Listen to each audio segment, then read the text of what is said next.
Hello বন্ধুরা, welcome to only sports view. তো এই ভিডিওতে কথা বলতে চলেছি আবারও ফুটবল আপডেটস নিয়ে। তো ফুটবলের ট্রান্সফার আপডেট নিয়ে কথা বলবো। তো ট্রান্সফার আপডেটে মোহনবাগানকে নিয়ে একটা বড় আপডেট বেরিয়ে আসছে বর্তমান সময়।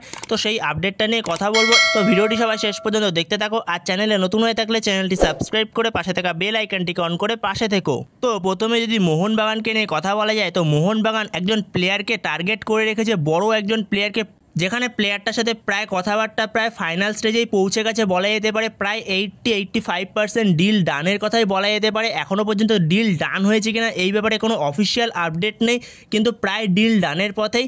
সেটা হলো রবসান রবিনো। তো রবসান রবিনোর প্রতি মোহনবাগানের অনেক দিন ধরে ইন্টারেস্ট রয়েছে। তো সেইখানে রবসান রবিনো বর্তমান সময় খেলছে ব্রাজিলের একটা ক্লাবে। তো রবসান রবিনো ওই ব্রাজিলের ক্লাব ছেড়ে হয়তো মোহনবাগানের জার্সি পরে এবার ইন্ডিয়াতে আমরা দেখতে পাবো। যেখানে উইন্টার ট্রান্সফার উইন্ডোতে শোনা গেছিল রবসান রবিনো সে ইস্টবেঙ্গলে আসতে পারে, কিন্তু শেষ মুহূর্তে সে ব্রাজিলের একটা ক্লাবে সই করে দেয় শর্ট টার্ম একটা কন্ট্রাক্টে। তো সেইখানে মোহনবাগানের সঙ্গে তার কথাবার্তা অনেক দূরই এগিয়ে গেছে, তো সেরকমই শোনা যাচ্ছে। তো সেখানে হয়তো রবসান রবিনোকে আমরা দেখতে চলেছি এই পরের মরশুমে মোহনবাগানের জার্সিতে, এএফসিতে। তো আমরা দেখেছিলাম যখন মোহনবাগান বসুন্ধরা কিংসের সঙ্গে এএফসি কাপ খেলেছিল, তখন আমরা এই রবসান রবিনোকে দেখেছিলাম কতটা ভয়ঙ্কর প্লেয়ার। তো দুরন্ত একজন প্লেয়ার, দারুণ প্লেয়ার। তো কোয়ালিটি আছে প্লেয়ারটার মধ্যে। তো মেনলি সে লেফট উইংয়ের প্লেয়ার। তো সেইখানে একটাই প্রশ্ন যে লেফট উইংয়ের প্লেয়ার কেন?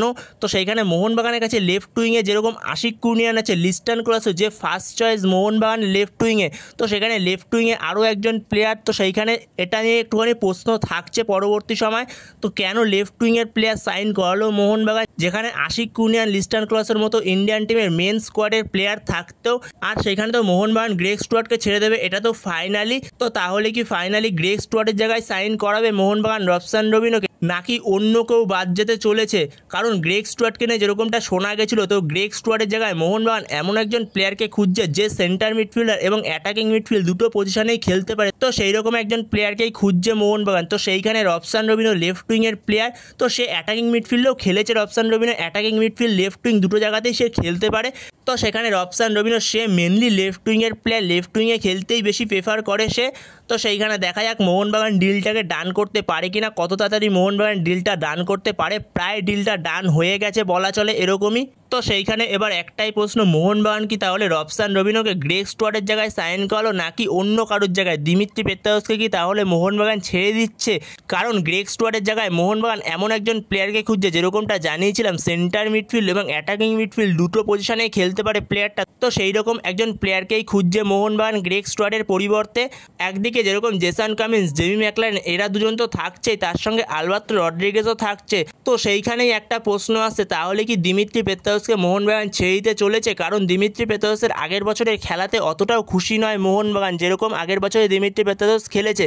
তো সেইখানে আমার পার্সোনাল ওপিনিয়ন যেটা, তো যেরকমভাবে দিমিত্রি পেত্রাউস দুটো সিজন ধরে মোহনবাগানকে সাফল্য এনে দিয়েছে, তো সেইখানে দিমিত্রি পেত্রাউসের একটা সিজন খারাপ যাওয়ার কারণে তাকে ছেড়ে দেওয়াটা আমার মনে হয় না উচিত। তো তাকে আরও একটা সিজনের যেহেতু কন্ট্রাক্ট রয়েছে, তো তাকে আরও একটা সিজনের জন্য রেখে দিক পরের সিজনের জন্য। তো সেখানে দিমিত্রি পেত্রাউস আশা করি ভালো খেলবে পরের মরশুমে, তার আবারও নিজের ছন্দে সে ফিরে আসবে। তো সে ঠিকঠাক পুরো গেম টাইমেও পায়নি, তার খেলা খুব একটাও দেখা যায়নি এই মরশুমে। তো সেখানেই দেখা যাক পরবর্তী সময় রবসান রবিনোকে কার জায়গায় সই করায় মোহনবাগান। তো সেটা পরবর্তী সময় জানতে পারলে অবশ্যই জানিয়ে দেবো। তো বন্ধুরা এই ভিডিওতে এই পর্যন্তই। তো এই ভিডিওতে এই আপডেটটা নিয়ে আলোচনা করার ছিল। তো ভিডিওটি ভালো লাগলে অবশ্যই লাইক, শেয়ার, সাবস্ক্রাইব করতে ভুলো না। তো নেক্সট ভিডিওতে দেখা হচ্ছে, ততক্ষণের জন্য বাই বাই।